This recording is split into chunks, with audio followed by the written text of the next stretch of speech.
Bonjour à tous et bienvenue pour cette nouvelle vidéo. Comme je vous l'avais annoncé, aujourd'hui je vais faire ma première foire aux questions, donc la première de la chaîne. Vous m'avez déjà posé pas mal de questions, je pense que c'est largement suffisant pour une vidéo. Merci beaucoup à tous ceux qui m'ont posé des questions, qui ont voulu participer à cette foire aux questions. Et voilà, c'est le moment de répondre à vos questions. Alors évidemment je les ai imprimées parce que vous êtes pas mal à m'en avoir posé. Du coup voilà. Alors il y a Jojo BJG, je sais pas comment je peux dire ça, qui m'a demandé donc coucou, tu fais quoi dans la vie? Comment tu as réussi à stocker tous tes livres? Non, parce que j'ai du mal à stocker mes livres. Quand lis-tu? Organises-tu tes journées pour lire? Alors chaque question en son temps. Donc qu'est-ce que je fais dans la vie? Je suis interne en psychiatrie. Donc pour ça il faut faire donc 6 années de médecine après le bac. Plus donc psychiatrie après, donc j'ai choisi ma spécialité et c'est 4 ans d'internat. Donc on est interne, vous savez c'est le premier médecin que vous voyez aux urgences, le petit jeune qui vient avec sa petite blouse, son petit stéthoscope, qui vient, qui vous prescrit des choses, etc. Bah voilà, c'est quelqu'un, donc c'est un interne. Un interne c'est un médecin, ce n'est pas encore un docteur parce que on n'a pas passé la thèse. En gros à la fin de l'internat on passe une thèse et on devient docteur. Voilà. Je sais pas si c'est clair. Alors comment j'ai réussi à stocker tous mes livres? Bah tu vois, en fait ils sont là derrière, j'ai fait un bookshelf tour, donc n'hésitez pas à aller le voir. C'est comme ça que je stocke tous mes livres. Quand lis-tu? Alors, je lis dès que je peux.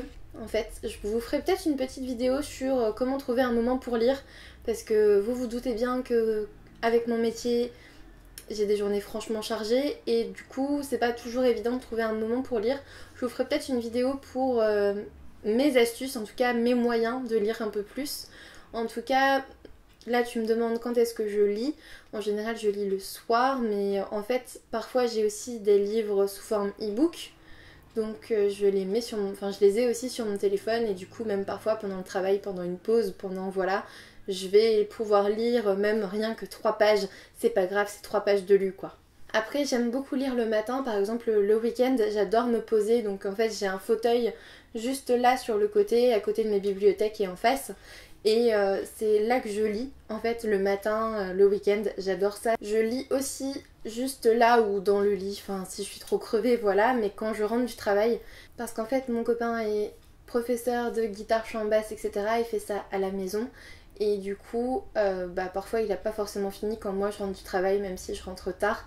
Et du coup, en attendant, je lis ici, juste devant ma bibliothèque. Organises-tu tes journées pour lire? Alors oui, très clairement oui. Avec moi, c'est toujours une journée organisée. En fait, j'ai même un truc de to-do list. J'ai plein de carnets, je fonctionne avec beaucoup de choses différentes.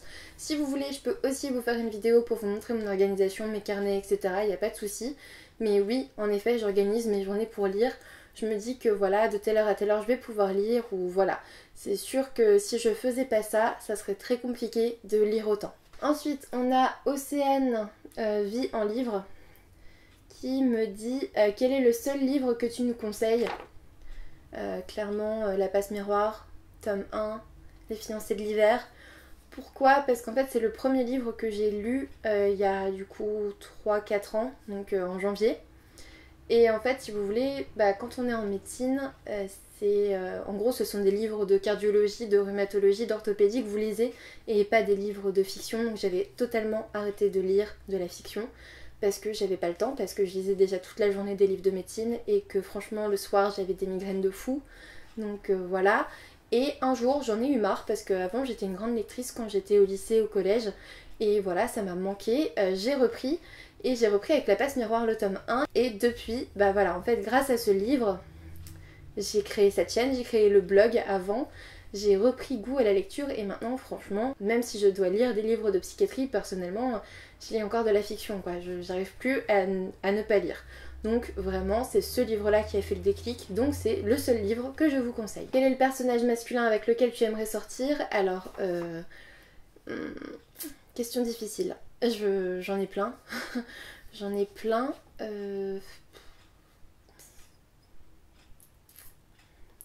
suis en train de penser à une belle romance que j'aurais pu aimer. Pour moi, une romance est réussie à partir du moment où je tombe aussi quasiment amoureuse du personnage masculin.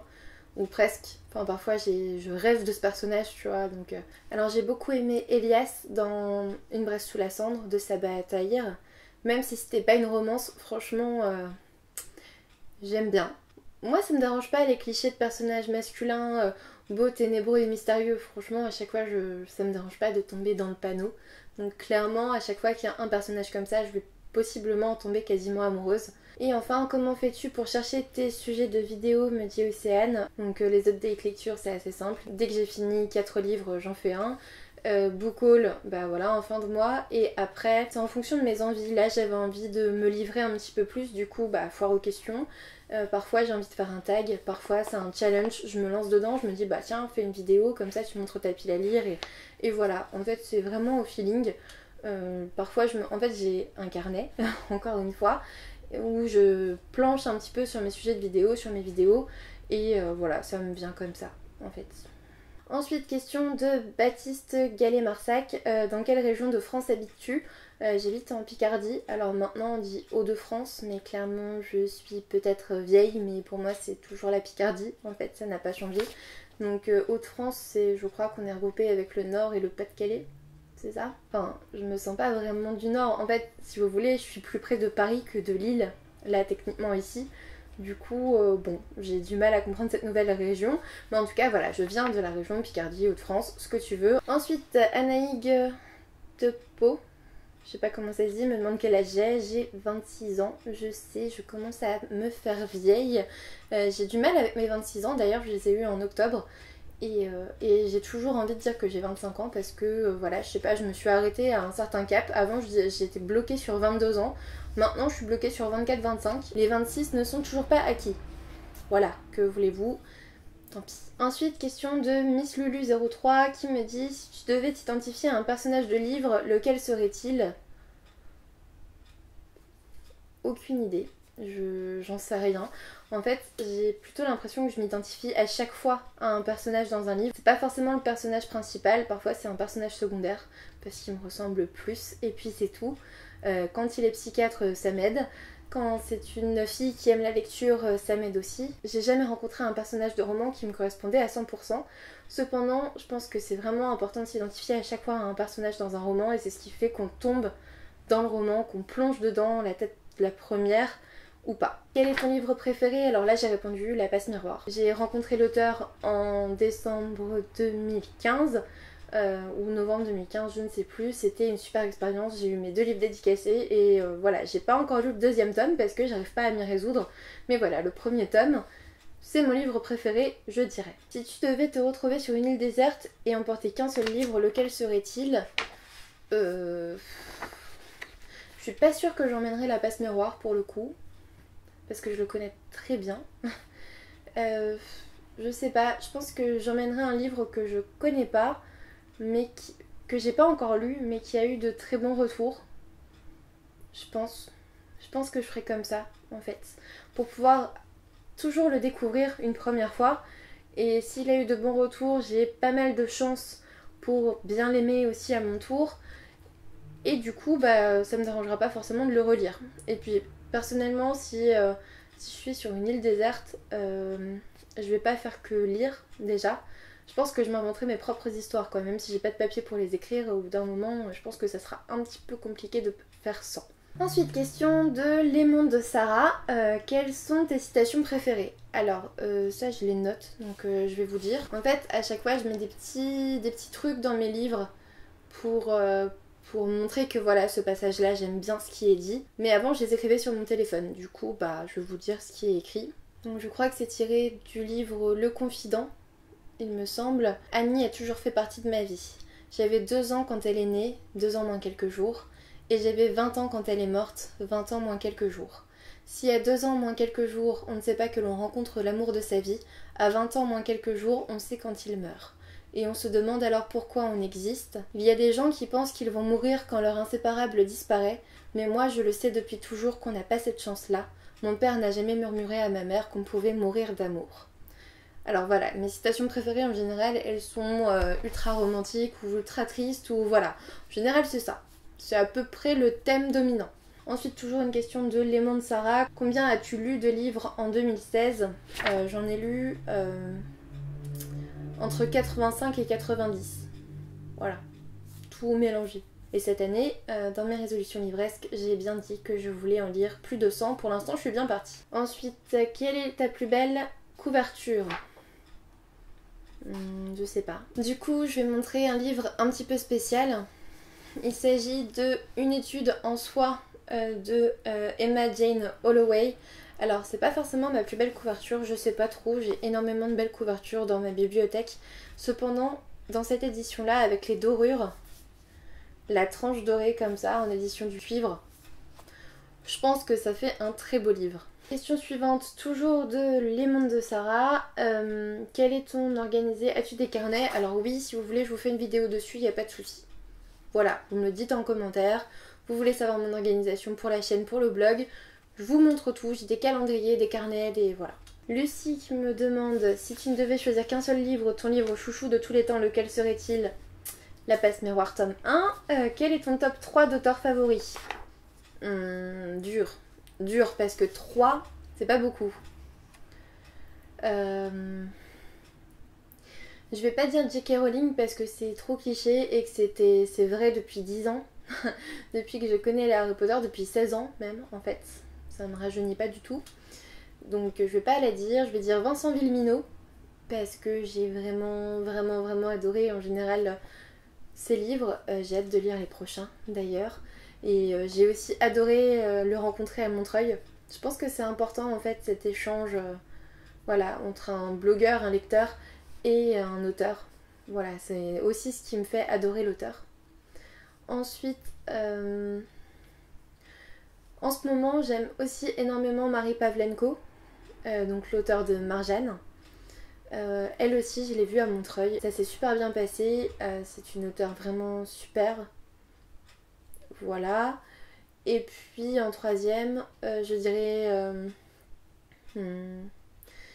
Clarisse Tabar. Et ce que j'aime beaucoup avec cette auteure, c'est que en fait il y a une interaction, elle est pas mal sur Instagram. Non seulement j'ai eu un coup de cœur, coup de foudre, ce que vous voulez pour son livre, mais en plus c'est une auteure très accessible. Et du coup, bah voilà, ça la rehausse un petit peu par rapport aux autres auxquels on peut pas forcément parler. Et dernière question de Lucie, combien as-tu de livres dans ta bibliothèque et dans ta pile à lire? Alors dans ma pile à lire, aujourd'hui, j'ai 449 livres papier et e-book à lire. Voilà. Ensuite, dans ma bibliothèque, ben on va compter. Alors là, Lucie, je te déteste. Tout de suite, là, un peu quoi. Je sais plus à combien j'en étais. 146? Non, j'ai oublié. Alors Lucie, déjà merci pour cette question, même si là tout de suite je suis crevée, j'en ai marre. Alors en fait j'ai oublié à un moment donné où est-ce que j'en étais, parce que voilà.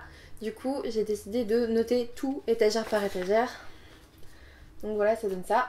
Plus qu'à calculer. Ce qui fait très exactement 406 livres, là, dans les 3 bibliothèques. Alors je suis assez étonnée, parce que j'ai dit que j'avais une pile à lire de 449 livres en ce moment. Et je pensais avoir beaucoup plus d'e-books que ça. Là, ça me fait quoi? Ça me fait 43 e-books pour 406 livres papier. C'est énorme. Je suis moi-même super surprise. C'est fou. Donc merci Lucie pour cette question parce que du coup, je me rends compte que j'achète beaucoup trop de livres. Alors, je le savais déjà. Mais en même temps, je me disais, ouais, mais ça va, tant que ça rentre dans la bibliothèque, bon bah, ça va quoi. Puis j'en ai même racheté une pour que ça rentre vraiment et que j'ai encore cette excuse.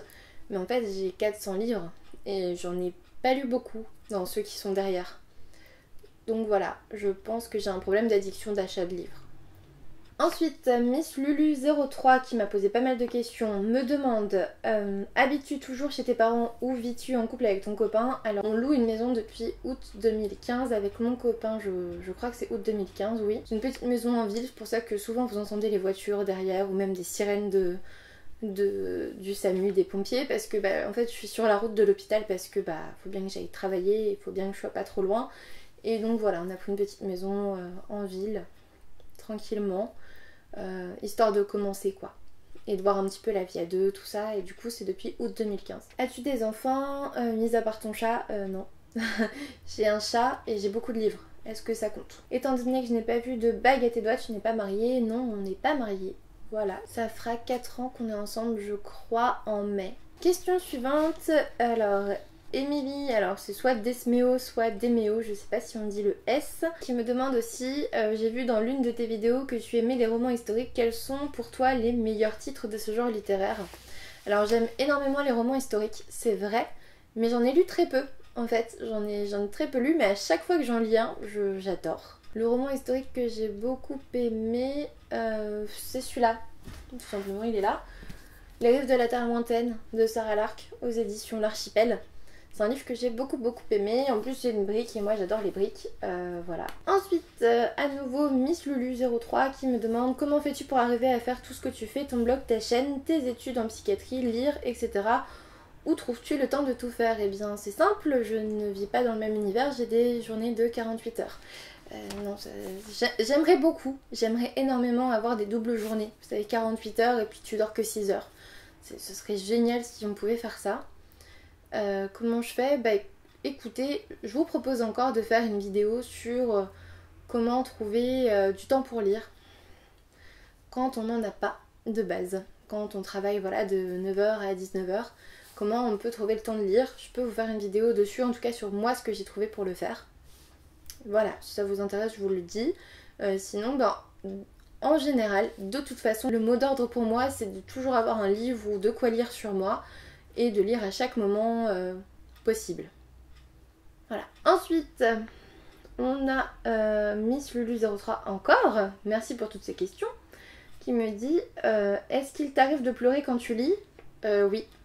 Alors moi, je suis déjà une grande sensible de base, donc je pleure pour rien, c'est un petit peu compliqué. Mais oui, j'ai déjà pleuré quand je lisais, quand il y avait vraiment quelque chose de touchant. Ça m'est arrivé, ça m'arrive pas forcément souvent, parce que souvent j'ai le recul nécessaire. Mais parfois je suis vraiment touchée, et oui, bah oui.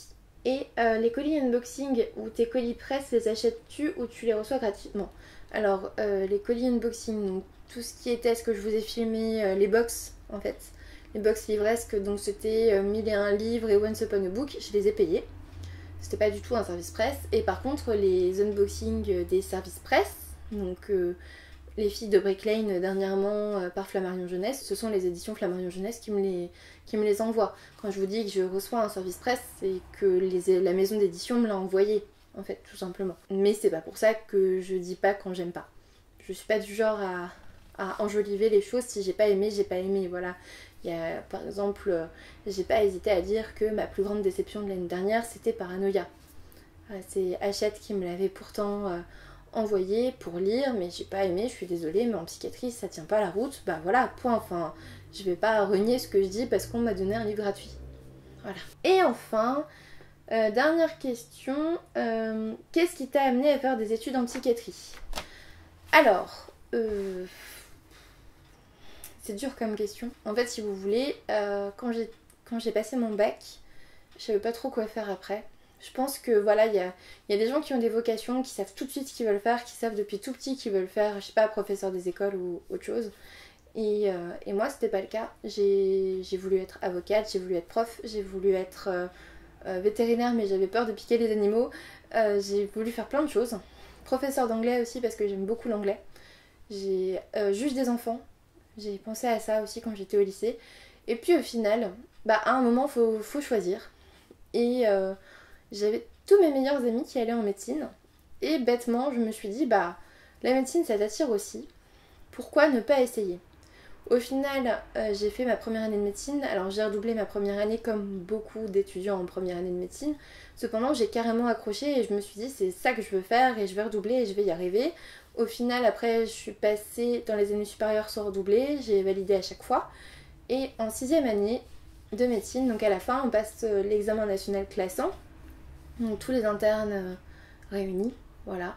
On passe tous le même examen en France pour nous classer et qu'on puisse choisir notre spécialité et la région dans laquelle on va la faire. Donc c'est un examen un peu chaud, clairement.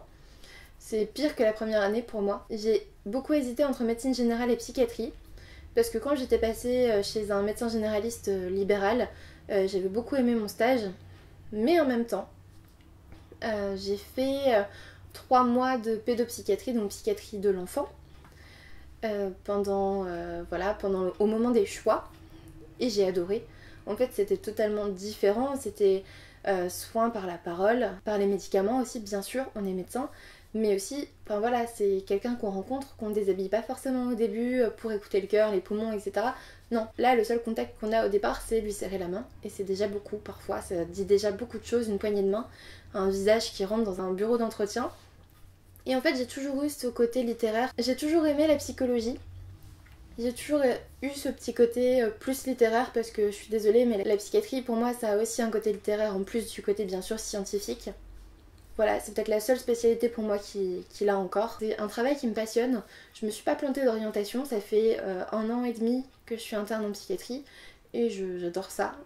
À chaque fois que je vois un nouveau patient c'est une nouvelle aventure, c'est une nouvelle prise en charge, voilà c'est quelque chose que j'aime beaucoup faire. C'est très très fin comme spécialité, c'est quelque chose qu'on voit pas forcément partout, enfin vraiment c'est quelque chose qui me passionne. Alors oui voilà, j'ai été amenée à faire de la psychiatrie comme ça, par la force des choses au final.